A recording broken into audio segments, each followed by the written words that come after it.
Dando continuidade ao nosso curso sobre a vida de oração, nós vamos agora, na nossa 7ª aula, considerar a importância da conversão.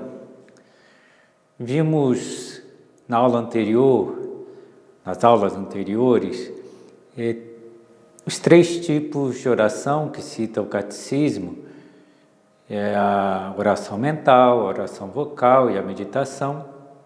Também consideramos depois o que vem a ser a contemplação e como podemos ser contemplativos no meio do mundo, seguindo o exemplo de Jesus Cristo.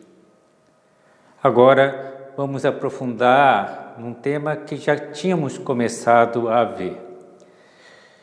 A nossa natureza humana está debilitada por causa do pecado original.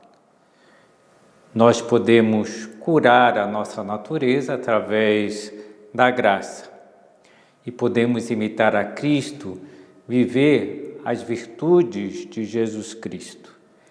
E para ter a virtude da piedade é necessário seguir a Cristo, adquirindo as suas virtudes. Imitar a Cristo, que além de ser perfeito Deus, é perfeito homem e tem todas as virtudes humanas em grau máximo. No livro Sulco nós lemos Jesus Cristo, perfeito Deus e perfeito homem. São muitos cristãos que seguem a Cristo pasmados ante a sua divindade, mas o esquecem como homem e fracassam no exercício das virtudes sobrenaturais, apesar de toda a amação externa de piedade, porque não fazem nada para adquirir as virtudes humanas. Na nossa vida espiritual, devemos nos empenhar em imitar a Cristo, adquirindo as virtudes humanas, que em Cristo também são sobrenaturais. As virtudes humanas vemos muito bem retratadas, pelo menos as mais importantes, no Sermão da Montanha das Bem-aventuranças. O Papa Emérito Bento XVI chega a dizer que essas virtudes apresentadas por Cristo são um autorretrato de Cristo. Jesus fala das virtudes do desprendimento do coração, da pobreza de espírito, fala da mansidão, fala da contrição, fala da pureza de coração, de ser misericordioso, de saber sofrer por Deus, uma série de virtudes que vemos em Jesus Cristo. Jesus Cristo poderia dizer: aprendei de mim, que sou pobre de espírito, aprendei de mim que sou manso, aprendei de mim que sou puro de coração. E nós devemos seguir esse exemplo de virtudes. Muitas vezes nós podemos buscar as virtudes como um objetivo final. Eu preciso ser humilde, eu preciso ser temperante, eu preciso ser forte, eu preciso ser mais fraterno. São virtudes que devemos olhar em Cristo, são virtudes, por assim dizer, encarnadas na pessoa de Cristo. Eu preciso ser humilde como Cristo, que servia a todos, que lavou os pés dos apóstolos, que se colocava no último lugar. Eu preciso ser forte como Cristo, que expulsou os vendedores do templo, que faziam da casa de Deus, do templo, uma casa de comércio, e deveria ser uma casa de oração. Eu preciso da pobreza de Cristo, que nasceu pobre na gruta de Belém e manteve o padrão de pobreza durante toda a sua vida. Então eu preciso imitar as virtudes de Cristo. E assim, nós seremos muito humanos, porque Cristo era muito humano. Em Cristo que passa, nós lemos, temos que ser muito humanos, porque de outro modo, tampouco poderemos ser divinos, como Cristo também era. Para nós é necessário reconhecermos as nossas fraquezas, as nossas debilidades, os nossos defeitos, as nossas misérias e apresentá-las ao Senhor, para que o Senhor possa curá-las, colocar-nos sem máscaras diante de Cristo, deixar que o olhar de Cristo penetre a fundo na nossa alma e nos purifique. É interessante ter presente os principais vícios de comportamento, que são chamados pecados capitais. Aliás, pecados capitais propriamente não são pecados, mas vícios. Capitais vem de caput, que é cabeça, caput capitis, cabeça, porque são a cabeça dos pecados. Então são os vícios que nós podemos adquirir. E a tradição da Igreja define 7 vícios principais, 7 pecados capitais. A soberba, que nós conhecemos mais pelas suas 3 vertentes, que são o egoísmo, o orgulho e a vaidade. A soberba é um amor próprio desordenado. Depois a avareza, que é um apego às coisas materiais. A luxúria, que é a sensualidade usada de uma maneira indevida. Podemos também citar a ira, conhecido mais como raiva, que leva a pessoa a ter um desejo de vingança. Também o próximo, a gula, que leva a comer ou beber mais do que o necessário ou com requintes. A preguiça, que todos nós conhecemos, né? A inveja, que é ficar triste com o bem dos outros ou alegre com o mal dos outros. Normalmente, um dos 7 pecados capitais é o nosso defeito dominante, o defeito que mais nos atrapalha, que mais impede de parecermos a Cristo. Também devemos ter presente o defeito que eu chamo de crítico, que no momento atual é o que mais está atrapalhando. Podemos pensar agora nesse tempo de isolamento social, que para muitos é um tempo que exige muita paciência, que a pessoa perde a paciência, fica irada com essa situação, ou com estar confinado com outras pessoas numa área pequena e fica irritada com aquilo. Talvez a ira não seja o defeito dominante da pessoa, mas naquele momento é o defeito que ela tem que enfrentar. Temos presente que é melhor lutarmos por adquirir a virtude oposta ao defeito do que lutar diretamente contra o defeito, porque nos anima mais. Anima mais, já dizia São Tomás de Aquino, a busca do bem. Então eu posso adquirir a virtude oposta ao vício, ao defeito que eu tenho. Então, oposta ao defeito da soberba é a virtude da humildade. Oposta à avareza é o desprendimento cristão ou a pobreza. Oposta à gula é a sobriedade. Oposta à ira é a mansidão. Oposta à inveja é a benignidade. Oposta à preguiça é a diligência.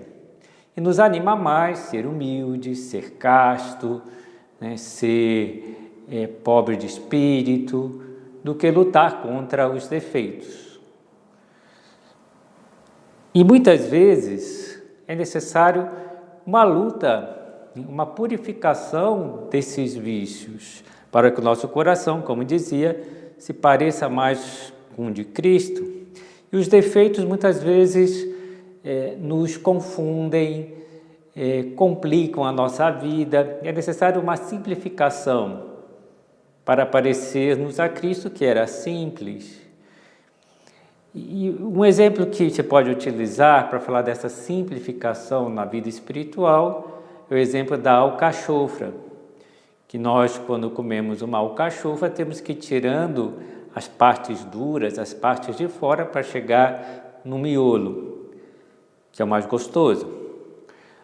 Também na nossa vida espiritual, às vezes temos que ir tirando as folhas duras, aquilo que não serve, para chegarmos ao miolo. E qual é o miolo? A personalidade de Cristo, sermos semelhantes a Cristo. Muitas vezes se ouve uma expressão, pelo menos eu tenho escutado, que é necessário extrair o melhor de você mesmo. E isso nós temos que fazer. Essa expressão, eu acho que tem muito a ver com a expressão de São Paulo que dizia que nós tínhamos que vencer, por assim dizer, o homem velho e revestir-nos do homem novo, despojar-nos do homem velho e revestir-nos do homem novo. O homem velho é aquele que se deixa levar pelas concupiscências enganosas, diz São Paulo. São maus desejos que prometem uma felicidade que não são capazes de dar. Nós devemos despojar-nos desses maus desejos para que apareça o homem novo. Quem é o homem novo? Principalmente é Cristo. Mas que Cristo apareça em nós, porque nós vamos combatendo as más inclinações do nosso coração. E vamos levando uma vida de amor. Aliás, o amor leva a comportar-nos bem. Eu acho interessante aquela frase de Santo Agostinho: amas e fazes o que quiseres. Uma pessoa que tem o amor de Deus no seu coração vai fazer o bem, vai viver as virtudes humanas. A conversão do nosso coração se dá pelo encontro com Cristo. Tenhamos presente que Jesus é quem mais sabe do que nós precisamos. Até observamos isso nos evangelhos. Jesus, depois de ressuscitado, vai atrás de Pedro, toma-o à parte para conversar. E que Jesus pergunta a ele: Pedro, tu me amas? Mais do que estes, a primeira vez, e depois: Pedro, tu me amas? Pedro, tu me amas? Pergunta 3 vezes sobre o seu amor. E penso que perguntou isso porque sabia que Pedro necessitava reafirmar o seu amor. Pedro, que tinha negado 3 vezes conhecer ao Senhor, não tinha tido ainda a oportunidade de dizer ao Senhor que o amava. Ele já tinha chorado, se arrependido das 3 negações, mas penso que Pedro ainda não estava bem, totalmente bem, porque não tinha manifestado o seu amor. Jesus dá a oportunidade para ele manifestar o seu amor, porque conhece Pedro, sabe dessa necessidade da alma de Pedro. Podemos pensar também no caso de Tomé. Tomé, incrédulo, não acredita na ressurreição do Senhor. 10 apóstolos tinham dito a Tomé: vimos o Senhor. Tomé não se encontrava com eles no dia da ressurreição. E ele chega a desafiar a Deus, dizendo: se ele não colocar o dedo nas chagas de suas mãos, se não colocar a sua mão no seu lado aberto, você não vai acreditar. E Jesus, sabendo que Tomé precisava disso, precisava tocar, se deixa tocar, para que ele possa acreditar. E Tomé faz o ato mais claro de fé, mais explícito de fé que vemos no Evangelho: meu Senhor e meu Deus. Maria Madalena, que viu o sepulcro vazio e que tinha o seu coração mais vazio ainda, Jesus estava morto, e ela sofria com aquilo, chorava, buscava o Senhor. E o que Jesus faz? Vai ao seu encontro, ele chama pelo nome, dizendo Maria, mostrando que ele está vivo, que era aquilo que Maria necessitava para preencher o seu coração. Então Jesus sabe o que cada um precisa, o que cada um necessita, e sai ao seu encontro e oferece exatamente o dom da conversão. Agora, para a nossa conversão, normalmente necessitamos o reconhecimento dessa necessidade. Eu preciso me converter. É o que observamos também nos evangelhos. Dimas, o bom ladrão, o que ele disse para Jesus na cruz? Para nós isto é justo, recebemos o que merece os nossos crimes, mas este não fez mal algum. E acrescentou, Jesus, lembra-te de mim quando tiveres entrado no teu reino. Jesus lhe respondeu, em verdade te digo, hoje estarás comigo no paraíso. O bom ladrão rouba o céu, por assim dizer, manifestando a sua necessidade de conversão, pedindo de certa forma perdão a Deus, dizendo, lembra-te de mim quando estiveres no teu reino. E Jesus lhe concede o paraíso, lhe concede o céu, o perdão, porque também o bom ladrão saiu em defesa de Jesus Cristo.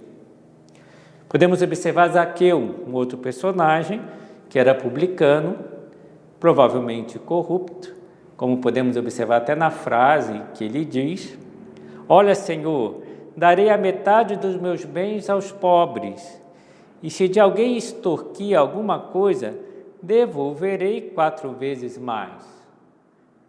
Se ele diz isso é porque ele tinha extorquido, e reconhece, e diz que vai devolver 4 vezes mais. E Jesus lhe disse, hoje a salvação entrou nessa casa. Jesus também conta, certa vez, uma parábola do fariseu e do publicano, em que o fariseu contava a vantagem dos seus feitos e o publicano não, reconhecia as suas faltas e batia no peito, dizendo, tende piedade de mim, que sou um pecador. E Jesus termina a parábola dizendo, este voltou para casa justificado, perdoado, porque ele reconheceu a sua culpa. Jesus dá a sua graça aos humildes, aos que pedem perdão a ele. Romano Guardini dizia que o primeiro impulso à oração surge quando o homem, diante da santidade de Deus, toma consciência de que ele não é santo, aliás, de que ele é egoísta, injusto, culpado e mau.